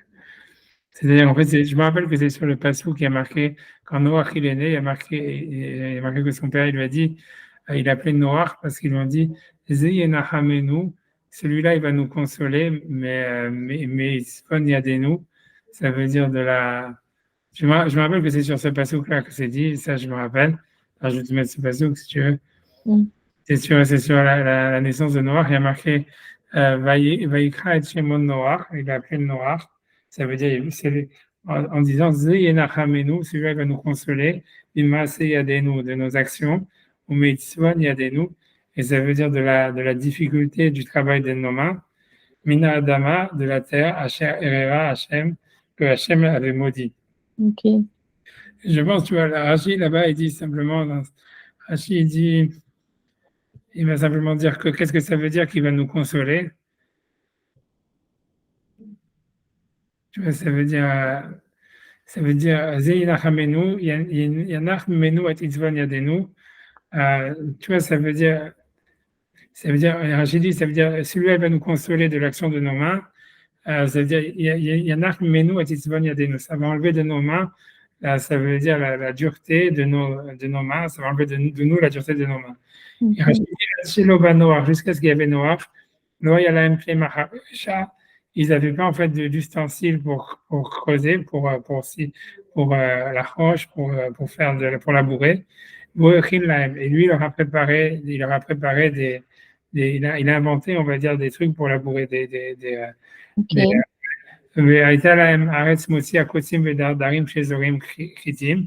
Et la terre, elle sortait en fait donc des ronces à cause de la malédiction, même quand on plantait du blé. Puis qu'elle a touché à la à cause de la malédiction du premier homme. Au Vimen Noach, Nacha. Tu vois, ça veut dire, après, à partir de Noach, cette malédiction, elle s'est arrêtée. Ok. Mais en réalité, je me souviens qu'il y a d'autres midrashim qui expliquent que cette histoire de Noach qui va nous consoler de la difficulté de nos mains, c'est que, en fait, les gens de sa génération, ils étaient palmés, donc ils avaient du mal à planter des choses. Parce que tu vois, en fait, quand tu sèmes, tu dois utiliser tes doigts, etc. C'est Ouais. pour ça qu'ils ne pouvaient pas aussi créer des ustensiles compliqués parce que leurs mains, elles étaient palmées. Et en réalité, Noach, ça a été le premier être non palmé. Et donc, c'est pour ça qu'ils pouvaient les consoler de la difficulté qu'ils avaient avec leurs mains. Ok. Mais maintenant, la vérité, c'est que je n'arrive pas à retrouver ce midrash. Tu vois exactement. Je vais arrêter. Je vais faire ça. Je ne sais pas ce que j'ai fait encore. Si tu regardes les commentaires, mais tu vois, mais ça doit être quelque part. Ça veut dire qu'il faudrait que je le retrouve, tu vois. Il faudrait que je le retrouve. Je comprends Mais, pas comment ça s'inscrit dans la théorie de l'évolution. Enfin, ouais, mais ça c'est différemment. Ça s'inscrit dans la théorie de l'évolution, mais si tu veux, bon, j'arrête avec ça. Mais tu vois, j'en ai marre de chercher, mais c'est parce que oui, tu vois, mais en fait, moi, ce que je vois, c'est qu'on a l'impression que ça serait une évolution qui est venue après Adam. Tu vois, c'est comme si Adam, il a eu des écailles et il avait les doigts palmés et qu'en fait, ça s'arrêtait à Noir. Maintenant, tu vois, voilà, il y a plein d'autres choses. Tu vois, ça veut dire la Gemara aussi, à part ça, elle pense que le monde, au bout de 6000 ans, il est créé, qu'il est détruit ensuite, qu'il y avait d'autres mondes avant, qu'en fait, on est en fait dans une évolution même d'univers tu vois, qu'on n'a pas été les premiers êtres humains à être créés, etc., etc. Il y a plein de midrashim qui vont dans ce sens-là aussi, tu vois. Ah, d'accord. Mais bon, ça, on verra tout ça. Mais bon, ça, c'est notre histoire, on va dire. Mais voilà, quoi. Mais pas tout le monde est d'accord sur ça. Tu vois, ça veut dire, il y en a qui expliquent ça. Ça veut dire que tu vois que quand il y a marqué au début, Dieu a créé le ciel et la terre et tout ça, ça veut dire en fait, il y avait déjà un ciel et une terre existantes parce que Hachem avait déjà détruit le monde une fois et qu'en fait, on est en évolution par rapport à un autre univers. Ok. D'accord. Donc, cette évolution, elle continue, qu'il y a d'autres univers après, etc. Ouais, ok. Oui, ça peut matcher du coup avec les. Ouais. Ok. Ouais, non, c'est comme tu dis, ça match quelque part, ça match quand ça match. Qu'est-ce que je te dis, j'en sais rien, mais Oui, c'est-à-dire, oui. Ouais, c'est intéressant. ouais, non, mais de toute façon, je veux dire, ce que j'aurais dit, tu vois, j'avais les mecs qui parce qu'on faisait enfin bref, mais ce que je dis, tu vois, c'est que toute la théorie de l'évolution, même toutes les théories scientifiques, du moment que j'en profite de dire que Aurélie, elle n'est pas là, parce que sinon, Tu vois, mais ça veut dire, mais tu vois, en fait, tu vois, c'est des fictions, tu vois, ça veut dire, c'est aussi des, tu vois, c'est-à-dire la science, elle comprend pas non plus l'origine de l'univers, ni, Oui, ni, tu vois, etc. C'est des théories, c'est des fictions, exactement comme la fiction, tu vois, ça veut dire comme, je veux dire, nous, oui, on mais a la il y a des preuves, beaucoup quand même, actuellement. Pas de tout, je suis d'accord, pas de l'origine même de l'univers, mais tous les types de dinosaures, enfin, la théorie ouais, des... non, non, c'est sûr qu'il y a des espèces qui ont disparu, on le voit même aujourd'hui, tu vois ce que je veux dire. Des espèces qui ont disparu et qu'il y a des évolutions, même aujourd'hui. Tu vois, moi, je sais depuis mon expérience en tant comment dire, nourriture de moustiques, que depuis que je suis petit, je vois une évolution des moustiques extraordinaire, tu vois. C'est-à-dire, avant, les moustiques elles faisaient du bruit, maintenant, elles font plus de bruit, maintenant, des moustiques ninja, des moustiques, tu vois, si tu te rappelles, je sais pas si toi, tu es cette époque où ça existait encore, les moustiques étaient Oui, alors, oui, du coup, les musiques, tu vois, ils font plus parce qu'ils ont compris que si elles se faisaient tuer, donc maintenant elles sont devenues ninjas.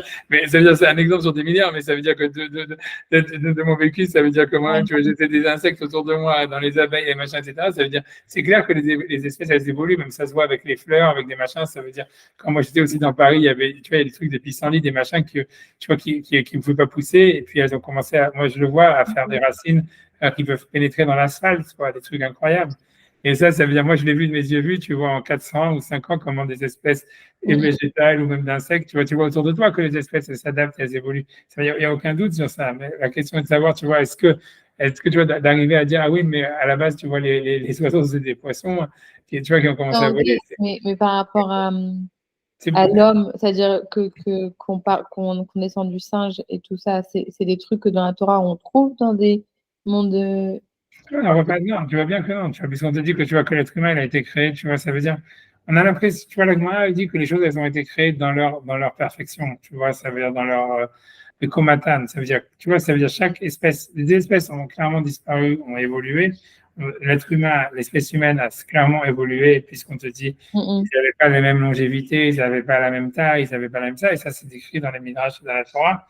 Et comme tu dis, après ça, ils avaient même des différences corporelles, tu vois, qui sont claires, comme des écailles. Moi, j'ai pas d'écailles, tu vois. On te dit qu'Adam, il avait des écailles, ça va être écrit clairement. Après, qu'il avait une queue, moi, j'ai pas de queue, tu vois ce que je veux dire. Donc, donc, Ouais, donc, il y a clairement une évolution qui est décrite, etc. Mais tu vois, comme je te dis, c'est pas que, tu vois, Adam, il est capable de professer, tu vois, c'est-à-dire de discuter avec Dieu, tu vois, depuis son origine. Tu vois, il est pas, c'est pas un chimpanzé qui envoie des noix de coco et qui, je sais pas, tu vois ce que je veux dire, et que tout d'un coup, il évolue en disant, ah tiens, tu vois, truc vidéo, etc. C'est ça la grosse différence, tu vois. Alors, tu vois, ok. tu vois, ça veut dire, est-ce que c'est, tu vois, j'en sais rien, tu vois. Pourquoi la Torah, elle a pensé comme ça, j'en sais rien, tu vois, ouais, non, tu vois, on pourrait interpréter aussi la Torah, que voilà, que Hachem, il a créé Adam, et que la connaissance, l'arbre de la connaissance du bien et du mal, c'est un certain type de conscience qu'il n'avait pas avant, etc.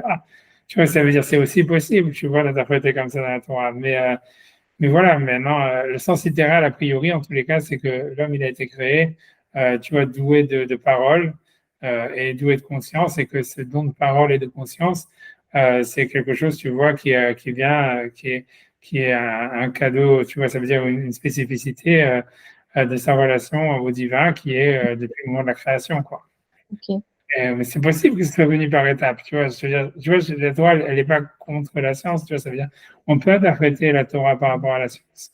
Mais tu vois, comme je dis, tu vois, pour moi, l'histoire, c'est que tu vois, la science, elle est tellement elle-même, tu vois, non sûre de ce qu'elle dit. Tu vois ce que je veux dire? Tu vois, pour moi, tu vois, on ne sait rien, tu vois, honnêtement. Ça veut dire, le texte de la Torah, tu vois, ça veut dire, tu comprends, qu'est-ce qu'ils font les rabbins de la Torah, les rabbins? Ils interprètent, leur rôle, c'est d'interpréter le texte. Tu vois bien ce qu'il fait Rashi, qu'est-ce qu'il fait Nachmanides. Ouais, mais là, eux, ils s'intéressent à savoir qu'est-ce que le texte il veut dire. Maintenant, après ça, qu'est-ce que c'est dans par rapport aux connaissances scientifiques? Est-ce que tu vois, on peut interpréter par rapport à ça? Est-ce qu'on peut lui donner un sens mystique, un sens scientifique, un sens réel? Tu vois, c'est chaque lecteur, en réalité, c'est à lui de faire ses choix, tu vois, tu vois comment est-ce à quoi il croit, quoi, grosso modo. Ouais. Mais quoi qu'il en soit, c'est des fictions, ça veut dire, même la science, c'est une fiction. Tu vois, Mais sur de je comprends l'univers. pas, je comprends pas quand vous dites ça par rapport à des... Je comprends sur certaines choses, mais Par exemple, quand on dit que l'univers, il a, je sais pas quoi, la datation du carbone 14, moi j'en sais rien, je suis pas un scientifique, mais ça a été vachement contesté et ça veut dire, et moi-même je suis pas convaincu, tu vois, de dire que l'univers, il aurait tellement de milliards d'années, ça veut dire c'est possible comme on n'en sait rien, tu vois, ça veut dire on n'a aucune idée. C'est, tu vois, c'est une fiction de penser, de dire, ah, on pense que l'univers, il a tant et tant de milliards d'années, on le date par rapport au carbone 14, alors que c'est une extrapolation, tu vois, basée sur une expérience de rien du tout, Oui, etc. Tu vois ce que je veux dire? Voilà, c'est tout. Après, ça nous arrange de le croire pour plein de raisons et ça peut. Et en fait, ça change rien. Tu vois ce que je veux dire? C'est tout. Tu vois, ça veut dire si jamais dans 20 ans, on dit à la saison de 14, ça a été prouvé que c'est rien du tout et que c'est complètement faux, mais qu'en fait, c'est pas 40 millions d'années, c'est 2 millions ou bien 10 fois plus ou 10 fois moins. Ah, tout, ok, d'accord. Tu vois, ça veut dire. Qu'est-ce que je te dis? C'est pour ça que je dis que c'est une fiction. C'est pas du tout prouvé. Tu vois ce que je veux dire? Je sais pas, moi, je suis mal scientifique. Encore une fois, je suis sûr que si je dis ça à Odélia, elle va complètement sauter en l'air. Je veux dire, ouais, je m'en fous, honnêtement, j'en sais rien. Bon, j'en sais rien. Parce que, tu vois, si j'étais un scientifique, ça serait différent. Mais comme pour moi, tu vois, pour moi, c'est-à-dire, de la même manière que je ne comprends pas qu'est-ce que la Torah elle dit, je ne comprends pas non plus qu'est-ce que la science elle dit. Donc pour moi, c'est bon, ok, tu vois, je vais dire, ok, très bien, oui, non, je oui, sais ok, non, je comprends. Je comprends. En conclusion, oui, effectivement, c'est plus simple, mais. Non, j'en sais rien, mais je pense que il y a une grande partie fictive, quoi. Je pense qu'il y a beaucoup de, si tu veux, ça reste des théories très fumeuses et très, tu vois, voilà, quoi. Mais C'est, sur la création de l'univers, je suis d'accord. Enfin, après, j'ai pas des connaissances hyper développées, je sais pas. Mais c'est plus, moi, ce qui me questionne le plus, c'est sur l'évolution de l'homme tel que c'est interprété par la science, parce que on a retrouvé beaucoup de choses qui expliquent cette évolution-là, qui montrent cette évolution-là. Donc ça, comment on l'intègre à la Torah, c'est ça non, que ça j'ai. veut dire problème. Ça veut dire, tu vois, tu vois pas, qu'est-ce que tu as vu, tu vois, que, tu vois, ça veut dire, voilà, ça veut dire, peut-être que la forme du crâne a changé, tu vois ce que je veux dire, encore une fois. Si tu veux, les restes humains qu'on a, ils restent très, très récents par rapport à ce que eux ils disent que l'univers est là. Ça Oui. veut dire, même selon Darwin, si l'homme il descend du singe, etc., on n'a pas de. Il dit, ouais, on a l'homme de Néandertal, l'homme de je sais pas quoi. En plus, va savoir, tu vois, la conservation de ces squelettes, et c'est sur des millimètres hein, qui font leur truc. Parce que l'ADN du singe et l'ADN de l'homme, il est correspondant à 99 pour 99. Hein. Donc, c'est des trucs, tu vois, c'est pas. Si tu prends un crâne de singe maintenant et que je te dis c'est un crâne humain, c'est pas, ça veut dire que tu le crois, parce que c'est pas à l'œil nu, c'est pas très évident de voir la différence. Ok. Tu vois, tu vois ce que je veux dire. C'est pour ça que c'est tout ça, c'est très fumeux. Tu vois, c'est possible. Tu vois, tu vois, c'est entre la science et la science-fiction. Qu'est-ce que je te dis? Ok, ok, j'ai compris. Ok. Tu vois, je veux dire, tu vois, j'en sais rien. Moi, honnêtement, je m'en fiche, tu vois, ça veut dire. Oui, Ouais, oui. tu vois ce que je veux dire, mais j'en sais rien. Moi, je te dis, un seul truc qui m'a vache, un truc, tu vois, mon père, il est médecin et compagnie, etc. Moi, dans ma famille, j'avais beaucoup de scientifiques et tout ça. Mais la chose, moi, jusqu'à maintenant, tu vois, je croyais à la science beaucoup. Honnêtement, aussi stupide que ça soit, une des choses qui m'a vachement fait rendre sceptique par rapport à tout ça, c'est l'histoire du Covid, tu vois. Parce que quand ils ont commencé, tu vois, tous les médecins ils disaient oui, on comprend très bien la situation de l'ADN, on comprend très bien comment ça fonctionne, le vaccin, comment ça se truc, machin, et que après, tu te rends compte que c'était un peu du mytho complet, ça veut dire qu'ils savent pas, ni quoi que ce soit, etc. Et que Mhm. ça veut dire que maintenant, donc ouais, tu dis, ouais, sur des trucs comme ça, que tu dis, tu es 100% sûr que tu sais comment ça fonctionne, que soi-disant c'est une technique que tu possèdes depuis au moins 20 ans, et malgré tout, tu es capable de voir après que, ah, finalement, on n'avait pas bien compris ce qui se passait vraiment. Alors Mhm. après ça, tu vois, je veux dire, ah, tu vas faire des projections sur des trucs encore plus aléatoires, sur des projections, tu vas faire un film, etc. Je veux dire, ouais, tu vois, je m'en fiche, tu vois, pour moi, ça ne change rien dans ma vie, tu vois ce que je veux Oui, dire. oui, oui. Ok. Si ça fait plaisir de voir ça, tant mieux, tu vois ce que je veux dire. J'en sais rien. C'est sûr que c'est impressionnant de ne pas savoir comment l'univers il a été créé. Et Mhm. si tu veux, et que ça reste, tu vois, je veux dire, tu vois, ça tu vois, même quand tu dis la création du monde de la Torah, tu vois, tu n'es pas satisfait parce que tu dis, OK, Dieu, il a dit ça, Dieu a dit ça, mais à la fin, tu ne sais pas pourquoi Dieu, il a créé le monde. Tu vois, Mhm. quel intérêt, Oui. qu'est-ce qu'il a pris un jour de vouloir faire ça, tu vois. Et, tu vois, bon, tu vois, ça veut dire exactement. Oui, oui, Tu bien vois, sûr. donc ça reste complètement mystérieux. C'est-à-dire qu'on prenne une optique religieuse, une optique scientifique, etc., ça reste complètement quelque chose de super mystérieux et en même temps très impressionnant de ne pas savoir d'où on vient, tu vois. C'est Oui, super. oui, bien sûr. Oui, oui. Bon, mais je pense que mieux vaut être honnête et dire on ne sait pas. Enfin, j'en sais rien. Enfin, moi, je préfère penser, ouais, OK, on ne sait pas. On peut avoir des théories, des fictions, mais en fait, à la fin, c'est que des fictions. Et si ça nous rassure, ça nous permet en fait de, tu vois, de vivre en disant, OK, je sais Mhm. comment monde a été créé, je sais comment ça, bah, tant mieux, tu vois. Tu vois, mais si tu dis non, tant pis. Ok. Mm. J'en sais rien, tu vois, je sais pas quoi dire de plus que ça. Non, Encore non, une c'est fois, cool. moi, je pense que tu vois, l'idée de la religion, en général, c'est de trouver un sens, tu vois, dans l'instant, c'est pas dans l'éternité. Tu vois bien que la Torah, elle parle jamais, tu vois, du Olam Haba, elle parle pas du monde futur. Et tu Mm. vois, même Rachid, on a bien vu le premier Rachid de la Torah qui dit, la Torah aurait dû commencer avec le premier verset, Mm. de la première mitzvah qui est ce mois est pour vous le premier mois, etc. Ça veut dire, en fait, tu vois, c'est quand tu vois, qu'est-ce qui fait que la Torah a un sens? C'est tu fais Shabbat, et quand tu fais Shabbat, tu te rends compte que ça a un sens pour toi. Ça prend Mm. sens pour toi au fur et à mesure où tu le vis, tu vois, etc. C'est une expérience, tu vois, et en fait, c'est comme si, tu vois, c'est l'homme il vit dans l'instant, et à travers la connexion au divin que la religion elle donne, la spiritualité elle donne, en fait, l'instant il prend un sens. Et c'est ça ce qui est important, tu vois. Après Mm. ça, l'éternité, tout ça, nous, c'est pas notre univers, tu vois ce que je veux dire. Mm. Enfin, moi, Mm. je pense, enfin. Ok. Ok. D'accord. Ouais, je pense que c'est ça ce que le premier Rachid voulait dire, tu vois, quand il dit ça, que la Torah n'aurait pas dû commencer par Bereshit, que ça aurait dû commencer par la première mitzvah. C'est parce que, en fait, tout ça, c'est étrange. Même tu vois, l'origine du peuple juif, c'est aussi, tu vois, qu'on y croit ou qu'on n'y croit pas, et a priori, c'est vrai, tu vois, tu peux dire, voilà, génétiquement, ça a été prouvé, des trucs comme ça, ou peu importe l'histoire. Mais Mm. l'idée, c'est que, en fait, qu'est-ce que ça nous, au fond, tu vois, qu'est-ce que ça nous rajoute, tu vois? Tu vois, Oui, c'est pas par rapport. Oui, je comprends. En gros, c'est pas, ça sert à rien de chercher pourquoi. C'est dans la réalisation qu'on ouais. ça a un sens, quoi. Ouais, c'est une expérience du présent. Nous, on vit au présent. On vit pas dans, tu vois, on vit pas dans la création du monde. C'est pour nous quelque chose qui nous échappera toujours, tu vois. Mm. Ok. Ah, ouais, je vais essayer d'arriver, je vais essayer Oui, d'arriver. je voulais juste vous prévenir que la semaine prochaine, je pourrais pas être là. Ok, d'accord. Non, c'est pas grave. Peut-être qu'on fera pas. Alors, à moins qu'Odélia elle décide de venir Je la sais semaine pas. prochaine. Ouais. Ouais. Mais, voilà. Bah, ouais. Allez, on verra bien. C'est pas grave, ça fait des vacances. Ok. Merci beaucoup. Merci à toi. Et voilà. Et écoute, alors, À à dans 2 semaines, alors. à plus. Au revoir.